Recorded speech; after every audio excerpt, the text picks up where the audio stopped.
चाहती हैं जियो के सारे ड्रामास ड्रैग्ड होते हैं। अपने बाल पुट्टा मैं इना दे पुट्टा मैं किथे जावा। मर्द बहुत प्यारी चीज है। हाँ क्या बात है। अम्मा की खुशियाँ क्यों ऐसे क्यों दोगे? मैनिपुलेटिव औरत मैं हूँ, मैं अवेलेबल हूँ।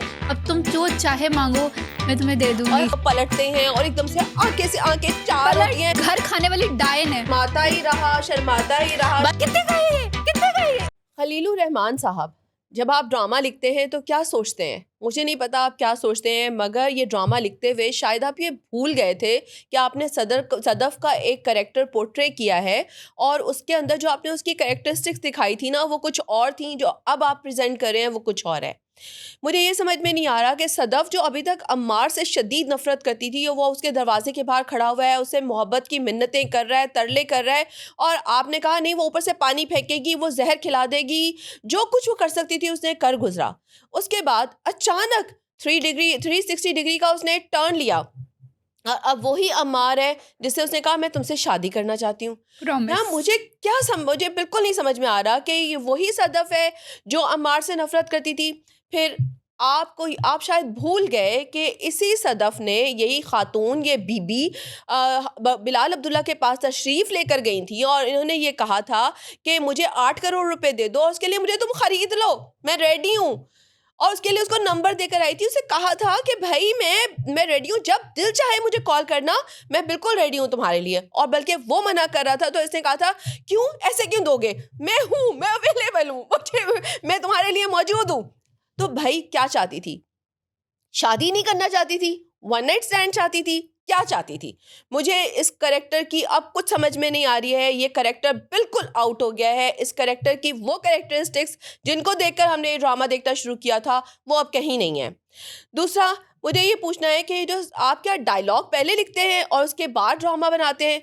क्योंकि ये जो सदफ की माँ का डायलॉग है कि अगर मैं बादशाह होती ना तो तुम्हें कहती मांगो क्या मांगते हो, तो इस डायलॉग की यहाँ पे कोई तुक नहीं बनती थी, बिल्कुल बेतुका। ये बिल्कुल अजीब सा डायलॉग आपने इस जगह पे क्यों डाला, मुझे नहीं समझ में आया। अरे वो ये कहना चाह रही थी ना कि लाइक तुमने हमारे इतना, वो कह रही मैं शुक्रिया अदा करूँ, वो मैं उसका शुक्रिया अदा करना चाहती हूँ। और वो शुक्रिया का यही है ना कि तुमने बहुत शुक्रिया, अब तुम जो चाहे मांगो मैं तुम्हें दे दूंगी। और खलीलुर रहमान के ड्रामे ये बात नहीं थी वैसे। और खलीलुर रहमान के ड्रामे तो बहुत फिल्मी किस्म के होते हैं ना, उसके अंदर बहुत एक डिल्यूजनल किस्म की बातें होती हैं, निहायत ही जो ना एंड लेवल पे आप फैंटेसाइज करते हो। अरे भाई मुझे फर्स्ट सीन में समझ ही नहीं आया अम्मा कौन से डेलुलो वर्ल्ड में है।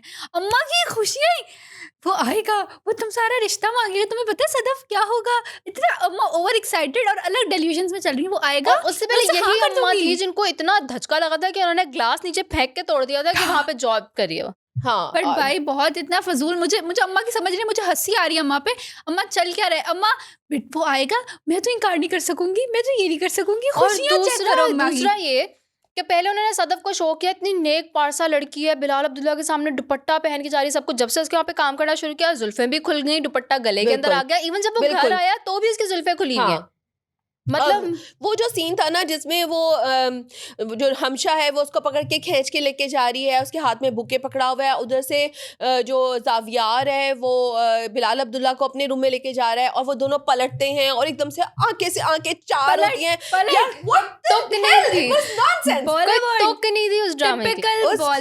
उस एक्शन की, उस सीन की कोई डिमांड नहीं थी यहाँ पर, मगर बस हमें तो हीरो की हीरोइन से आंखें चार करनी है जब तक ये सब कुछ ना हो।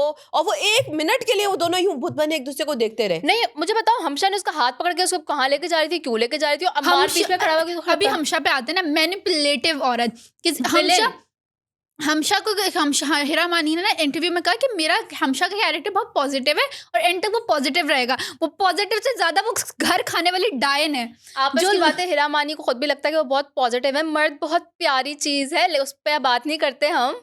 अभी हम हमशा की बात कर रहे हैं तो हमशा इज लाइक इतनी मैनिपुलेटिव औरत है, वो जो घर खाने वाली डायन नहीं होती जो लोगों के घर बर्बाद करती है, इसको उधर पट्टी पढ़ाई, उसको उधर पढ़ाई। और जब बिलाल अब्दुल्ला उससे वो कन्फेस कर रहा है कि मैं शादी करना चाहता हूँ, तो कितना सड़ी उसकी आग, ऐसा लग रहा था किसके ऊपर आग हो रही है। पूरी एपिसोड जो है ना उसमें बिलाल अब्दुल्ला शर्माता ही रहा यार, लेकिन सच क्यूट सीन। मतलब मुझे इतना बुरा फील हुआ ना उसके लिए कि यार बेचारा finally he has thought of getting married, और उसके बाद अब उसके ऊपर ये धचका लगेगा, और मतलब सोचे कितना कितना क्यूट सी फीलिंग वो फील कर रहा होगा कि वो ब्लश किया जा रहा है बार बार उस पे।